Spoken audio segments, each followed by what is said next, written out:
میرے معزز مسلمان بزرگوں، عزیز بھائیوں اور امت مسلمہ کی مقدس ماں اور بہنوں، اللہ رب العزت نے زندگی کے یہ چند سانس عطا فرمائے ہیں، اور اس کے اندر میرے اللہ کی چاہت یہ ہے کہ لوگ نیکیوں میں سبقت کریں، حرص کریں نیکیوں کا۔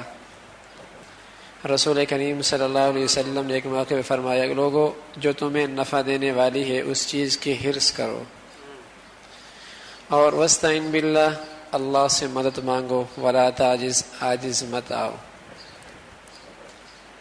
ویسے تو حرص پسندیدہ عادت نہیں ہے کہ آدمی مال کی حرص کرے، جاہ کی عزت کرے، دولت کی حرص کرے، بڑے کاروبار کی حرص کرے، دنیا کی کسی چیز کی حرص کرے، لیکن دین کے معاملے میں حرص کرنا ایک عبادت ہے۔ کسی کو اللہ یہ چیز دے دے تو گویا کہ اللہ نے اسے بڑی نعمت سے نواز دیا ہے، کہ دین کے معاملے میں حرص کرو۔ کسی کے بارے میں سنا کہ فلاں شخص یہ نیک عمل کر رہا ہے تو حرص کرو کہ میں بھی وہ عمل کرنے لگ جاؤں۔ لیکن نبی علیہ الصلوۃ والسلام نے کتنی پیاری بات فرمائی، کسی بڑے نیک آدمی کو دیکھ کر جب تم حرص کرتے ہو تو بس اوقات دل کے اندر یہ خیال آتا ہے، میں تو یہ نہیں کر سکتا، میں دنیا دار آدمی، یہ اللہ کا نیک بندہ، میں ایسے کیسے کر سکتا ہوں؟ تو فرمایا آسان طریقہ، وستعین باللہ، ارے تم نہیں کر سکتے، اللہ تو کرا سکتا ہے۔ وستعین باللہ، اللہ سے مدد مانگ لو۔ تمہارے لیے مشکل ہے، اللہ کے لیے تو کوئی مشکل نہیں ہے، اللہ کے لیے تو کوئی مشکل نہیں ہے، وہ تمہارے لیے آسان کر دے گا۔ وستعین باللہ، اللہ سے مدد مانگ لو۔ ولا تعجز، اس سے تو عاجز نہ ہو نا، مانگنے سے تو عاجز نہ ہو۔ اگر مانگو گے تو اللہ وہ دے دے گا، اور اگر نہ بھی دیا تب بھی ثواب سے محروم نہ رکھے گا۔ سچے دل سے مانگو گے تو اللہ وہ دے دے گا، اگر کسی حکمت سے نہ بھی دیا تو ثواب سے محروم نہ رکھے گا۔ جیسے حدیث میں آتا ہے، رسول کریم صلی اللہ علیہ وسلم نے فرمایا، ایک آدمی کسی شہید کو دیکھ کر تمنا کہتا ہے، کاش کہ مجھے بھی اللہ شہادت دے دے۔ اب یہ دل کی اس کی آرزو اور تمنا ہے، سچی آرزو ہے، سچی حرص ہے، سچی تمنا ہے۔ اس کی موت اپنے بسترے پہ آتی ہے، اللہ قیامت میں شہداء میں اس کو بھی لکھ دے گا۔ اللہ ہے کہ جو مجھ سے بن پاتا ہے میں اس کے اندر کمی نہیں کر رہا، میں اس سے کمی نہیں کر رہا۔ وستعین باللہ، اللہ سے مدد مانگ لے۔ تو دنیا کی چیز میں حرص کرنا عیب ہے، اور دین کے معاملے میں حرص کرنا یہ عبادت ہے، یہ اللہ کی نعمت ہے۔ اس لیے فرمایا دین کے معاملے میں حرص کرو، کسی کو دیکھ کر نیکی کرتے ہوئے دیکھو تو دعا کرو، اے اللہ مجھے بھی ایسی توفیق دے دے، میں بھی ایسا بن جاؤں، میں بھی ایسا بن جاؤں۔ صحابہ کا عجیب مزاج تھا، عجیب و غریب ان کے اندر حرص تھی۔ ایک مرتبہ تو عمر رضی اللہ تعالیٰ عنہ نے کہا، آج میں صدیق اکبر رضی اللہ تعالیٰ عنہ سے نیکیوں میں آگے بڑھ جاؤں گا۔ یہ ہر میدان میں آگے بڑھ جاتے ہیں، کہیں موقع ہی نہیں دیتے نیکیوں میں آگے بڑھنے کا، اب تو میں آگے بڑھ جاؤں گا۔ غزوہ تبوک کا موقع تھا، تو حضرت عمر نے فرمایا میرے پاس مال زیادہ ہے۔ عمر رضی اللہ تعالیٰ نے فرمایا صدیق اکبر کے مقابلے میں، اس لیے آدھا سمیٹ کا سامان حضور کی خدمت میں پیش کر دیا کہ آج تو آگے نکل جاؤں گا۔ تو ادھر صدیق اکبر رضی اللہ عنہ کا معاملہ کیا تھا، گھر کا سارا ہی سمیٹ کر مال حضور کی خدمت میں لے آئے۔ حضور علیہ الصلوۃ والسلام نے پوچھا، عمر کیا لائے؟ فرمایا اللہ کے رسول آدھا مال لایا ہوں۔ صدیق تم کیا لے کے آئے؟ فرمایا اللہ کے رسول سب ہی کچھ لے کے آیا ہوں۔ حضرت عمر فرمایا اس سے آگے نہیں بڑھ سکتا، میں اس سے نہیں آگے نکل سکتا۔ اس لیے رسول کریم صلی اللہ علیہ وسلم فرمایا کرتے تھے، اللہ میں نے دنیا میں سب کا بدلہ دے دیا، صدیق کا بدلہ میں نہیں دے سکتا، اس کا بدلہ تو ہی دیجیے، آپ ہی اس کا بدلہ دیجیے۔ ایک مرتبہ حضور علیہ الصلوۃ والسلام صحن میں تشریف فرما تھے، آسمان کی طرف دیکھا تو بہت سارے ستارے چمکتے ہوئے نظر آئے۔ امی عائشہ صدیقہ رضی اللہ تعالیٰ عنہا ساتھ تھی۔ فرمایا یا رسول اللہ، کسی آدمی کی نیکیاں اتنی بھی ہوں گی جتنے آسمان پر ستارے ہیں؟ فرمایا ہاں عمر رضی اللہ تعالیٰ عنہ کی نیکیاں اتنی جتنی آسمان پہ ستارے ہیں۔ آیت عائشہ خاموش ہو گئی۔ سمجھا یہ تھا کہ اب حضور میرے ابا کا نام لیں گے، خاموش ہو گئے۔ فرمایا عائشہ کیوں خاموش ہو؟ تیرے ابا کا معاملہ تو یہ ہے کہ عمر کی ساری زندگی کی نیکیاں ایک طرف اور تیرے ابا کی ایک رات کی نیکیاں ایک طرف جو اس نے رات ہجرت میں میرے ساتھ گزاری ہے۔ اس لیے حضرت عمر بطور حسرت کے فرمایا کرتا ہوں، اے عمر اے صدیق، اس رات کی عبادتیں تو مجھے دے دے، میری ساری زندگی کی نیکیاں لے لے۔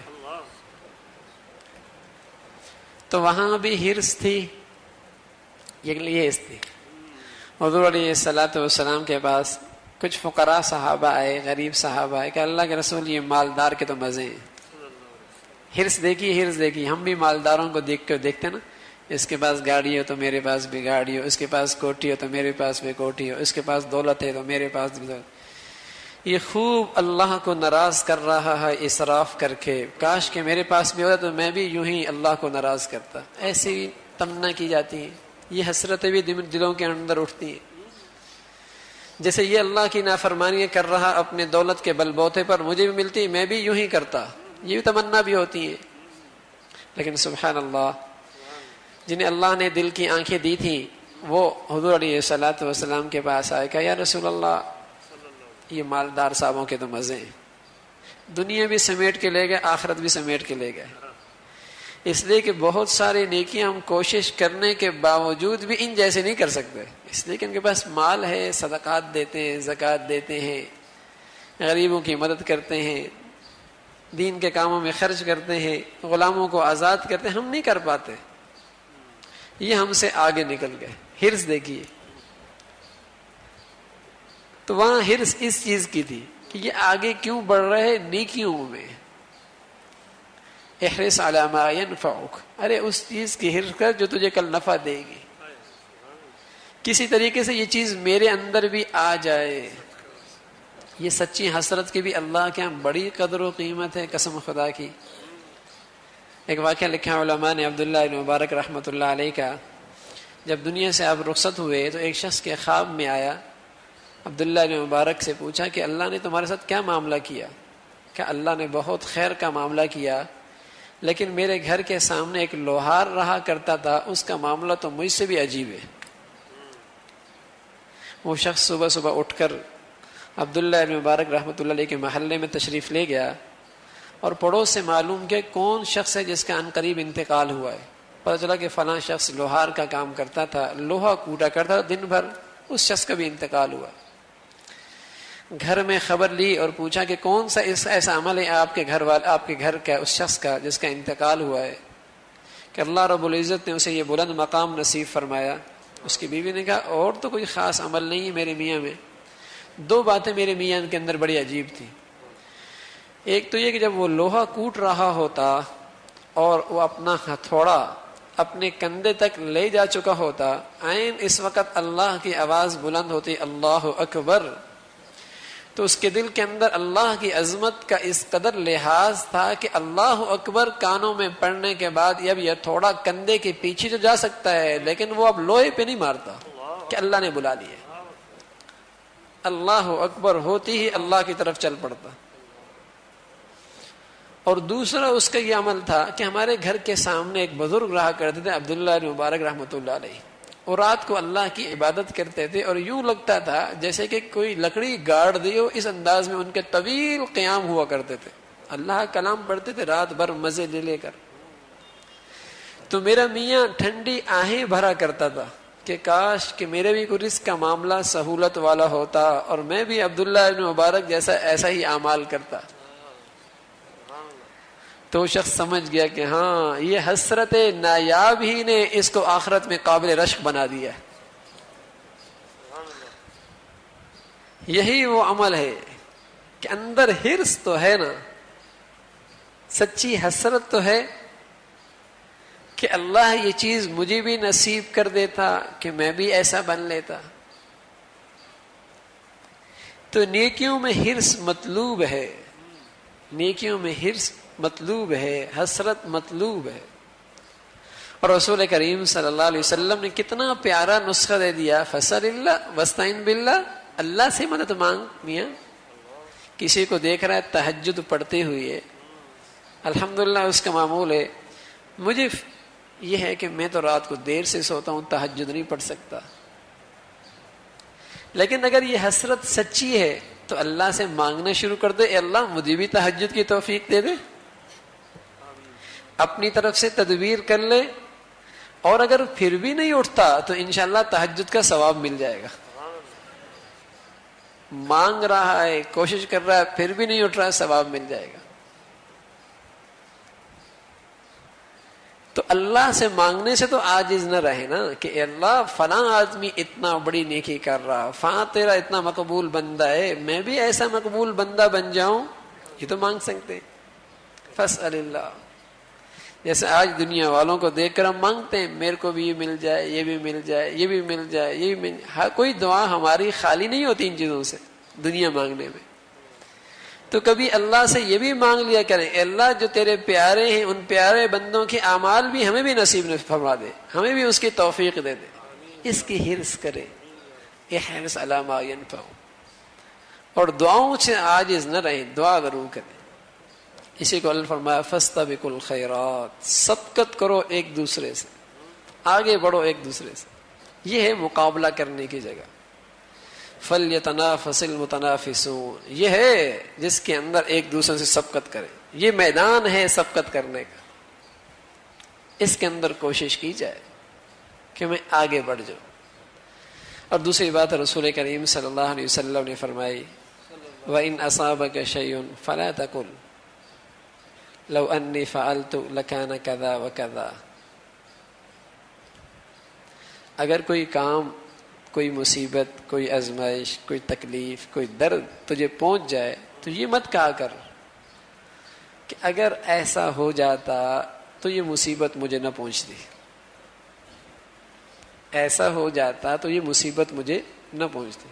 یوں نہ کہا کر، بلکہ یوں کہا کر قدر اللہ ما شاء فعل، جو اللہ نے چاہا وہ ہوا. فرمایا فإن لو تفتح عمل الشیطان، اگر تم نے کہا نا اگر یوں ہوتا تو یوں نہ ہوتا، تو یہ تم نے شیطان کا دروازہ کھول دیا ہے. جو ہونا ہے وہ تو ہو جائے گا، لیکن تمہارے غم کی زندگی طویل ہو جائے گی، تمہاری پریشانی اور زیادہ طویل ہو جائے گی، تمہاری بے چینی اور بڑھ جائے گی. جو ہونا ہے وہ تو ہو گیا. اگر میں ایسا کر لیتا، یہ جو اگر ہے، اس اگر نے تیرے غم کو بڑھا دینا ہے، اگر نے تیرے غم کو بڑھا دینا ہے. اس لیے کہ تو ایمان لا چکا ہے، ان تؤمن باللہ، تو اللہ پر ایمان لا چکا ہے، اور تو اس کی تقدیر پر بھی ایمان لا چکا ہے کہ جو ہوتا ہے اللہ کی طرف سے ہوتا ہے، اور اللہ کے بغیر کوئی کچھ نہیں کر سکتا. وَلَوِ اجْتَمَعَتْ عَلَىٰ أَن يَنفَعُوكَ بِشَيْءٍ لَمْ يَنفَعُوكَ بِشَيْءٍ إِلَّا مَا كَتَبَ اللَّهُ لَكَ وَلَوِ اجْتَمَعُوا عَلَىٰ أَن يَضُرُّوكَ بِشَيْءٍ لَمْ يَضُرُّوكَ بِشَيْءٍ إِلَّا مَا كَتَبَ اللَّهُ عَلَيْكَ جُفَّتِ الصُّحُفُ وَرُفِعَتِ الْأَقْلَامُ أَوْ كَمَا قَالَ. فرمایا ساری دنیا مل جائے تجھے نفع پہنچانا چاہے نہیں پہنچا سکتی مگر جو اللہ نے تیرے لکھ دیا ہے. ساری دنیا تجھے نقصان پہنچانا چاہے نہیں پہنچا سکتی وہی جو اللہ نے تیرے لیے لکھ جگہ ہے، لکھا جا چکا ہے. پھر رسول کریم صلی اللہ علیہ وسلم فرمایا ان اصابک شیء فإن اصابک شیء لم یکن لیخطئک وإن اخطأک لم یکن لیصیبک.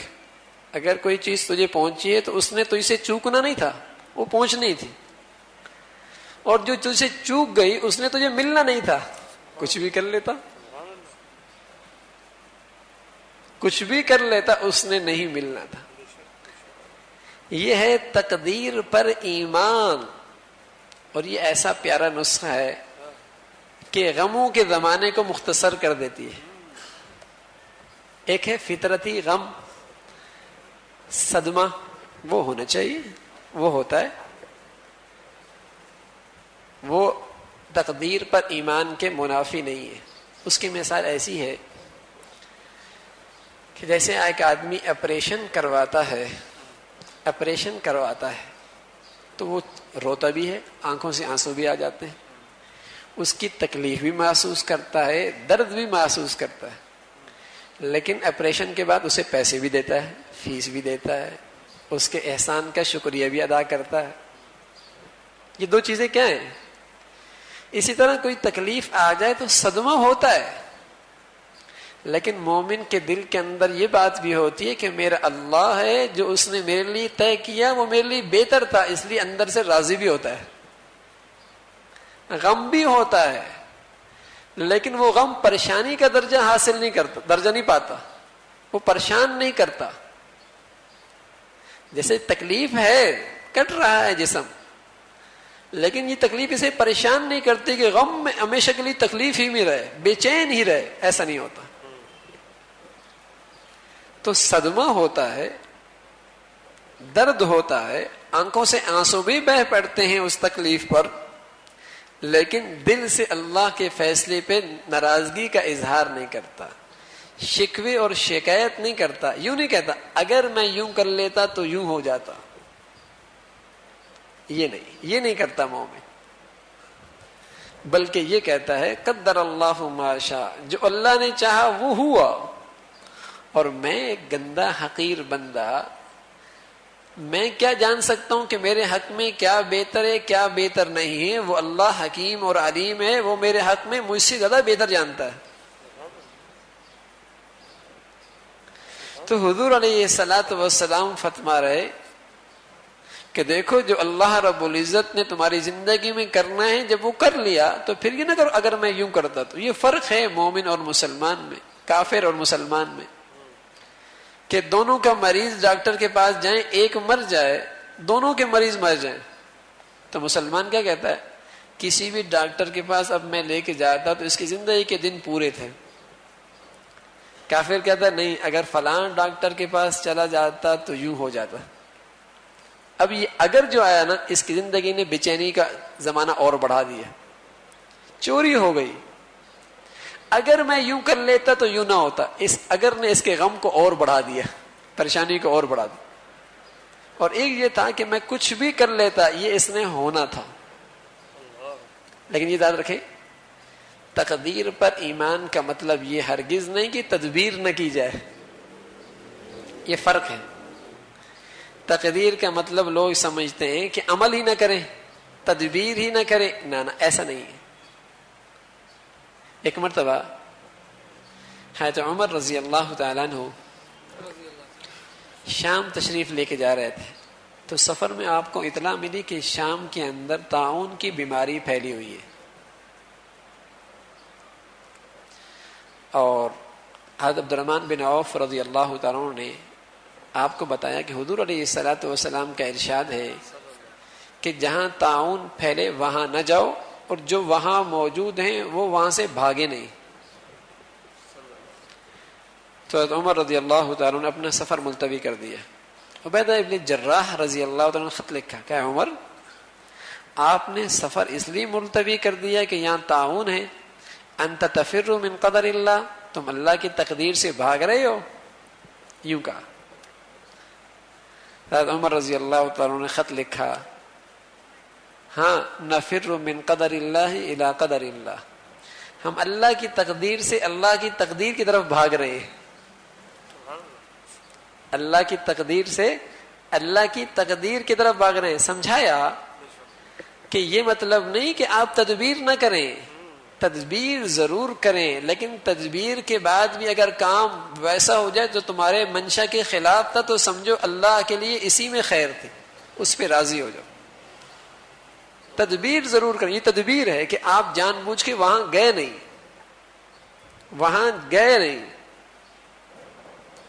تو ایک ہے تدبیر اور ایک ہے تقدیر, دونوں چیزیں الگ الگ ہیں. تدبیر کرنے کا حکم ہے کہ مریض کا علاج کرا رہے ہیں, گھر کا کمرہ بند کر رہے ہیں, گاڑی کو آپ لاک کر کے اندر آ رہے ہیں, اپنے سامان کی حفاظت کا پورا انتظام کر رہے ہیں, اپنی جان و مال عزت کی حفاظت کا آپ نے پورا انتظام کر رکھا ہے, لیکن یہ ساری تدبیر کرنے کے بعد بھی پھر بھی نقصان ہو گیا تو سمجھو یہ تقدیر تھی، اب اس نے یہ ہونا تھا. اب مت کہو کہ اگر ایسا کر لیتا تو ایسا ہو جاتا، تو پھر غم کی رات طویل ہو جائے گی، غم کا وقت طویل ہو جائے گا. اور سچی بات ہے کہ ہمارے لیے تقدیر پر راضی رہنے کے سوا کوئی اور راستہ بھی نہیں ہے. ہونے والے نقصان کو دوبارہ نہیں لٹا سکتے، ہونے والے تکلیف کو دوبارہ واپس تو نہیں کر سکتے، ہونے والے جسے کہیں گے دکھ درد کو واپس ختم تو نہیں کر سکتے، وہ تو ہونا ہے. اب یہ کہ اس پہ اللہ کی تقدیر پہ راضی رہ جاؤ، غم بھی ختم ہو جائے گا، ثواب بھی مل جائے گا. جسے رسول کریم صلی اللہ علیہ وسلم نے فرمایا، ابو الدرداء فرماتے ہیں کہ اللہ رب العزت جب بندے کے بارے میں کوئی فیصلہ فرماتے ہیں تو پسند کرتے ہیں کہ بندہ اللہ کے اس فیصلے پہ دل و جان سے راضی ہو جائے، دل و جان سے راضی ہو جائے کہ یہی میرے حق میں بہتر تھا، یہی میرے حق میں بہتر تھا. اسی کا نام ہے رضا بالقضاء، کہ اللہ کے فیصلے پہ سے راضی ہو جانا. ہوتا کیا ہے کہ اب یہ جو بیماری ہے نا، ڈپریشن کی، ٹینشن کی اور رات بھر بے چین رہنا، اس کی وجہ یہی ہوتی ہے کہ آدمی اپنے دماغ میں ایک منصوبہ بناتا ہے، زندگی کی ایک ترتیب بناتا ہے، ایک کہانی تیار کرتا ہے، ایک طویل سلسلہ اپنے دماغ میں اس نے تیار کیا ہوتا ہے اپنی طرف سے. اب جب معاملہ اس کے برعکس ہوتا ہے تو اتنا مایوس ہوتا ہے، اتنا مایوس ہو جاتا ہے کہ اس کے اوسان ہی ختم ہو جاتے ہیں، اس کا عقل و دماغ ہی کام کرنا چھوڑ دیتا ہے. یہ کیا ہے؟ تقدیر پر ایمان کی کمزوری ہے، کمزوری. اور ایک یہ ہے کہ بھائی جو ہوا یہ میرے حق میں بہتر تھا، میرے حق میں بہتر تھا. تو وہ غم، تکلیف ختم ہو جائے گی، پریشانی ختم ہو جائے گی. تو رسول کریم صلی اللہ علیہ وسلم نے اپنے ارشاد میں ہمیں یہ بتایا سمجھایا کہ تقدیر پر شکوے نہ کرو، تقدیر پہ شکوے نہ کرو. تم نہیں جانتے کہ تمہارے حق میں کیا بہتر ہے، تم نہیں جانتے. جیسے حدیث میں آتا ہے کہ اذا اراد اللہ بعبدی خیرا عجل له العقوبہ، جب اللہ رب العزت کسی بندے کے ساتھ خیر کا معاملہ کرتے ہیں تو جلدی ہی اسے کسی آزمائش میں ڈال دیتے ہیں. اور جب اللہ رب العزت کسی بندے کے ساتھ شر کا معاملہ کرتے ہیں تو اللہ اس کے گناہوں کا وبال اس سے روک کے رکھتے ہیں، یہاں تک کہ اچانک آخرت میں اس کی سزا دیتے ہیں. اب کوئی بھی میرے مزاج کے خلاف کام ہو رہا ہے تو میرا کام تو راضی ہونا ہے نا، کہ ارے اس کے اندر میرے لیے فائدہ ہے، اس لیے میرے لیے فائدہ ہے، اسی میں خیر ہے. تو میں عرض یہ کر رہا ہوں کہ یہ ایک بہترین سکون کا راز جو رسول کریم صلی اللہ علیہ وسلم نے بتایا کہ پھر تقدیر پر شکوے نہ، اگر میں ایسا کر لیتا تو ایسا ہو جاتا. ایسا نہیں ہونا، اب جو ہونا وہ سو ہو چکا. اسی کو دل و جان سے قبول کر لو، غم پریشانی بھی ختم ہو جائے گی، اجر بھی ملے گا، اجر بھی ملے گا. اور ایک حدیث کا مفہوم ہے رسول کریم صلی اللہ علیہ وسلم کا کہ جو بندہ میری آزمائش پر، میری طرف سے آنے والی بیماری پر، کمزوری پر دل و جان سے راضی جاؤ، پھر وہ کسی اور رب کو تلاش کرے، کسی اور رب کو تلاش کرے. جب اس نے مجھے رب مانا ہے تو رب تو کہتے ہیں پر پالنے والا، جیسے ماں پالتی ہے، باپ پالتا ہے. ماں اور باپ دونوں پالنے کے اندر ہر بچے کی خواہش نہیں ماں پوری کرتے، بچے کی ہر خواہش نہیں پوری کرتے. اگر بچے کی ہر خواہش ہی پوری کر لیں پھر بچہ نہیں، تربیت نہیں ہو سکتی اس کی، پھر وہ نہیں پروان منزل تک نہیں پہنچ سکتا. کچھ مانتے ہیں، کچھ نہیں مانتے، کچھ دیتے ہیں، کچھ نہیں دیتے، کبھی مذاق، کبھی پیار کرتے ہیں، کبھی تھپڑ مارتے ہیں، کبھی سلاتے ہیں، کبھی جگاتے ہیں، کبھی ہنساتے ہیں، کبھی رلاتے ہیں. وہ تربیت کر رہے ہیں نا. تو فرمایا میں مربی ہوں، میں مربی ہوں. اگر مجھے رب مانتے تو پھر ان سب چیزوں پہ دل و جان سے راضی رہو. میں نے یہ سب کچھ کرنا ہے، تمہاری تربیت کرنی ہے. اللہ کا نظام ہے کہ بس اوقات اللہ رب العزت نعمتیں دے کر اپنی طرف متوجہ کرتا ہے. جب بندہ اللہ کی طرف پھر بھی متوجہ نہیں ہوتا تو آزمائش اور امتحان کی زنجیروں میں جکڑ کر اپنی طرف متوجہ کرتا ہے. تو یہ بھی تو اس کی محبت کا انداز ہے, یہ بھی اس کی تربیت کا انداز ہے کہ پھر بھی اپنی طرف ہی متوجہ کر رہا.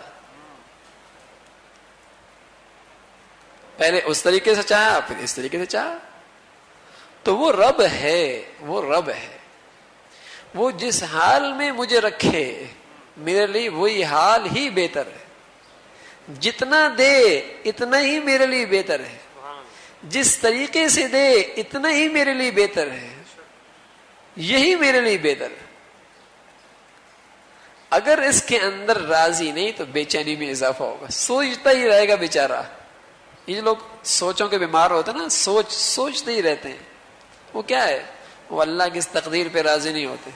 وہ کہتا نہیں میں یوں کر لیتا تو یوں ایسا ہو جاتا. سوچتا ہی رہتا ہے بیچارہ کہ ایسا کیوں نہیں ہوا, ایسا کیوں نہیں ہوا. یہ ہمارے معاشرے کا مستقل روگ ہے, روگ بیماری ہے جو اب سرایت کر چکی اللہ کی ذات پہ اعتماد نہ ہونے کی وجہ سے, تقدیر پر ایمان نہ ہونے کی وجہ سے, تقدیر پر ایمان کی کمزوری کی وجہ سے. کسی سے پوچھو وہ ہر وقت ایک غم میں, ایک سوچ میں لگا ہے. وہ کہتا نہیں یوں ہو جاتا. ارے میاں نہیں, ہم بندے ہیں, ہمارا ایک اللہ ہے. ہم نے اس جہان کو نہیں چلانا بلکہ چلانے والے کے مطابق چلنا ہے. ذوالنون مصری رحمۃ اللہ علیہ کے پاس کسی نے کہا حضرت کیسی گزر رہی؟ کہا بہت اچھی گزر رہی ہے. کہا کیسے؟ کہا اس جہان میں وہ ہو رہا جو ہم چاہ رہے ہیں. کہا حضرت وہ ہو رہا ہے جو آپ چاہ رہے ہیں؟ کہا ہاں بھائی, اس جہان میں وہ ہوتا ہے جو ہمارا اللہ چاہتا ہے. ہم نے اپنی چاہت کو اللہ کی چاہت میں فنا کر دیا. جیسے وہ چاہتا ہے ہم بھی ویسے چاہ لیتے ہیں. ہم بھی خوش, ہم بھی خوش. جس حال میں وہ ہمیں رکھے ہم اس پہ راضی. تو رسول کریم صلی اللہ علیہ وسلم فرما رہے کہ دیکھو تقدیر پر راضی رہ جاؤ, تقدیر پہ راضی رہو. اور یہ مطلب ہرگز نہیں ہے کہ اس کام کی تدبیر نہ کی جائے نہ. اور عمل سے, جیسے لوگ کہتے ہیں نا کہ بھئی اللہ چاہے گا تو نماز پڑھ لیں گے, اللہ چاہے گا تو داڑھی رکھ لیں گے, اللہ چاہے گا تو حج پہ کر لیں گے, حج کر لیں گے. کبھی انہوں نے یہ نہیں کہا کہ اللہ چاہے گا تو کھانا کھا لیں گے, وہ تو شروع کر دیتے ہیں کھانا, ٹھیک ہے نا.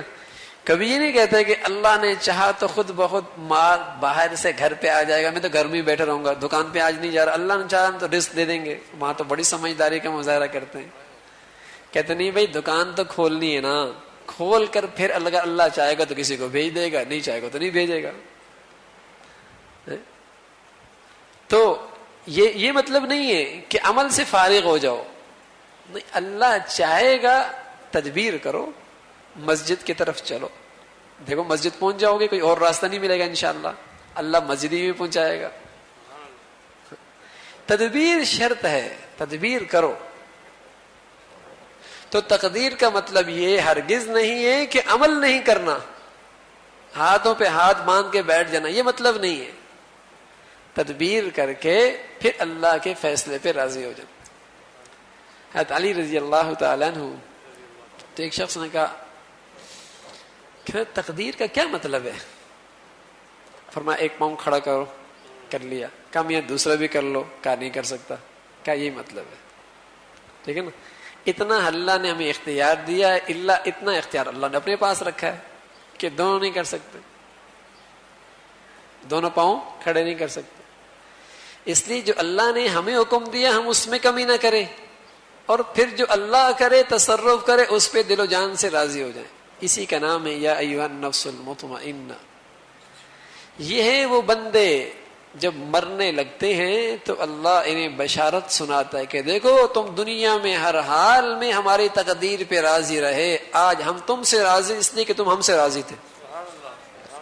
تمہارے دل میں کبھی شکوہ اور شکایت نہیں آیا. تمہارے دل میں ہم نے تمہارے لیے جو فیصلہ کیا کبھی شکوہ اور شکایت نہیں ہے, تم دل و جان سے ہمارے لیے راضی تھے کہ اللہ اسی میں بہتر, اسی میں ہمارے لیے بہتری ہے. تو بڑا پرسکون راستہ ہے زندگی کا, تقدیر پہ راضی رہنا, اپنے مالک کے فیصلوں پہ راضی رہنا, اسے سمجھنا کہ وہ علیم ہے، ہم سے زیادہ جانتا ہے، حکیم ہے، ہماری حکمتوں اور مسلطوں سے وہ زیادہ واقف ہے۔ یا ایھا النفس المطمئنہ، اے اطمینان والی جی، ارجعی الی ربک راضیۃ مرضیہ فادخلی فی عبادی۔ سب سے بڑا خوشخبری کیا ہے؟ کہ تو ہماروں میں شامل ہو گیا، تو ہمارا ہو گیا، فادخلی فی، تو میرے محبوب بندوں میں شامل ہو گیا۔ کیوں؟ اس لیے کہ دنیا کے اندر تیری جو یہ خصلت تھی نا، یہ جو خصلت تھی کہ تجھے ہم نے نقصان میں رکھا تب بھی راضی، تکلیف میں رکھا تب بھی راضی، دکھوں میں رکھا تب بھی راضی، بیماریوں میں رکھا تب بھی راضی، یہ تیرا ایسی خوبی تھی کہ تو ہمارے خاص بندوں میں شامل ہو، عبادی، میرے بندوں میں۔ اے صحابی عمران ابن حسین رحمۃ اللہ علیہ رضی اللہ تعالیٰ عنہ 33 سال تک بسترے پہ پڑے رہے، نہ دائیں کروٹ لے سکتے تھے نہ بائیں کروٹ لے سکتے تھے، اسی حال میں نماز پڑھتے، اسی حال میں اپنی عبادات کو بجا لاتے، قضاء حاجت بھی اسی حال میں، زندگی کی ضروریات بھی اسی حال میں۔ 33 سال تھے، لیکن جو بھی دیکھتا تو ان کے چہروں پہ بشاشت، تر و تازگی۔ لوگ حیران ہوتے کہ ایسے تو اچھے خاصے صحت مند لوگوں کے چہروں پہ نہیں ہوتی۔ تو فرمایا کرتے تھے کہ میں اللہ کے فیصلے پہ دل و جان سے راضی ہو گیا ہوں، اللہ نے مجھے آخرت کے وہ آثار دکھا رہے ہیں، وہ آثار دکھا رہے ہیں کہ جس کی وجہ سے میرا بے چینی اطمینان سے بدل گیا ہے، ہر وقت مطمئن رہتے۔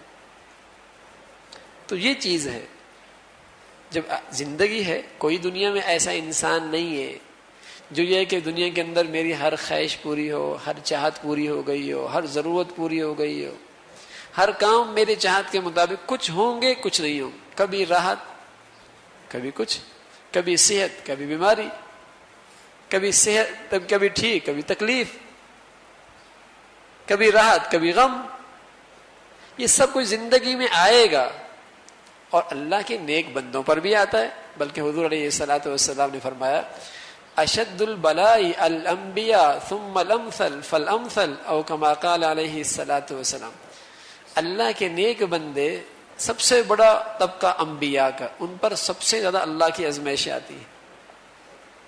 پھر انبیاء کی زندگی جو جتنا قریب ہوتا ہے اس پر بھی آزمائشیں اتنی زیادہ ہوتی ہیں، نیک بندوں پر بھی آتی ہیں، لیکن نیک بندے اس تکلیف کو اپنے لیے راحت کا سامان، توشہ آخرت بنا لیتے ہیں، اور جو دوسروں کے لیے آتے ہیں تو ان کے لیے وہ صرف نیری تکلیف ہی رہتی ہے، اجر و ثواب سے بھی محروم رہتے ہیں۔ تکلیف تو سب پہ آتی ہے، نیکوں پر بھی آتی ہے، بدوں پر بھی آتی ہے، ٹھیک ہے نا؟ تقدیر پہ جو راضی رہیں ان پر بھی آتی ہے، جو تقدیر پہ راضی نہ رہیں ان پر بھی آتی ہے سب پر۔ اس دنیا میں جہان ہی ایسا ہے، دنیا کا، دنیا کا جہان ہی اللہ نے ایسا بنایا کہ کچھ اس کی خواہشات پوری ہوں گی، کچھ نہیں پوری ہوں گی، کچھ چاہتوں کے مطابق ہوگا، کچھ چاہتوں کے مخالف ہوگا۔ لیکن جو لوگ اللہ کی تقدیر پہ، فیصلے پہ راضی رہتے ہیں، ایک تو یہ اپنا غم ہلکا کر لیتے ہیں، تکلیف کے جیسے کہیں کہ پریشانی کی رات کو اور مختصر کر لیتے ہیں، اور دوسرا اللہ کے خزانوں میں اپنی توشہ آخرت جمع کر لیتے ہیں، توشہ آخرت بھی بنا لیتے ہیں۔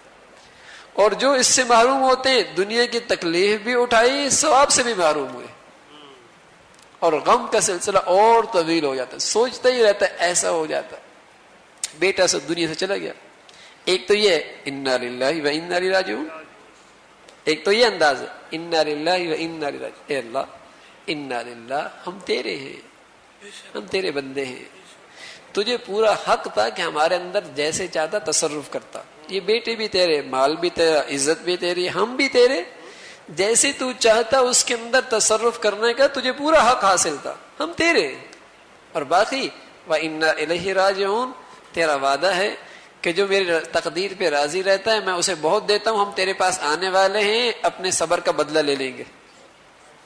اِنَّا لِلَّهِ وَإِنَّا إِلَيْهِ رَاجِعُونَ، ہم تیرے ہیں، ہمارا مال تیرا، اولاد تیری، سب کچھ تیرا، تو نے جیسا تجھے حق تھا تصرف کیا، ہم اس پہ راضی ہیں۔ وَإِنَّا إِلَيْهِ رَاجِعُونَ، ہم آئیں گے تیرے پاس اپنے اس رضا بالقضاء کے جو اجر و ثواب تو نے رکھا ہے وہ لینے کے لیے تیرے پاس آ رہے ہیں۔ ایک تو یہ، اور ایک یہ کہ غم کو لے کر ساری زندگی بیٹھ جائے، غم ہی غم، پریشانی پریشان۔ حضور علیہ الصلوۃ والسلام کے جب بیٹے کا انتقال ہوا تو حضور گود میں لے کر آنکھوں سے آنسو آ رہا ہے۔ فرمایا اللہ کے رسول آپ کے آنکھوں سے آنسو؟ فرمایا ہاں، یہ محبت کے آنسو ہیں، یہ پیار کے آنسو ہیں۔ تو اولاد کے جدا ہونے پر غم کا نکلنا، یہ جسے کہیں کہ اس کے منافی نہیں، اللہ کے رضا کے فیصلے پر راضی ہونے کے منافی نہیں ہے، لیکن زبان پہ شکوے آ جانا، شکایت آ جانی اور کہنا کہ اگر یوں ہوتا تو یوں ہوتا، یوں کہنا، تو آدمی اجر و ثواب سے محروم ہو جاتا، اجر و ثواب سے۔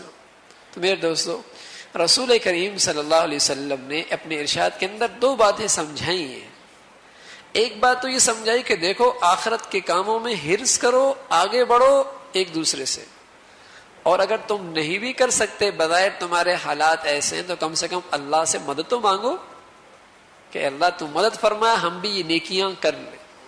اور دوسرا فرمایا زندگی کے اندر کوئی بھی کام تمہارے مزاج اور چاہت کے خلاف ہو، پریشانی، دکھ، تکلیف، امتحان آ جائے تو سمجھو کہ یہ ایسا ہونا تھا، ایسا ہونا تھا۔ وہاں شیطان کو موقع نہ دو کہ وہ تم پر سوار ہو جائے اور کہے کہ بھئی اگر یوں کر لیتے تو یوں ہو جاتا، ایسا کر لیتے تو ایسا ہو جاتا، غم کی رات تمہاری اور طویل ہو جائے گی۔ ایسا نہ کرو، بلکہ اللہ کے فیصلے پہ دل و جان سے راضی ہو جاؤ، تو زندگی آسان، آخرت سنور جائے گی۔ اللہ بھائی مجھے بھی اور آپ کو بھی کہنے سننے سے عمل کی توفیق نصیب فرما دے۔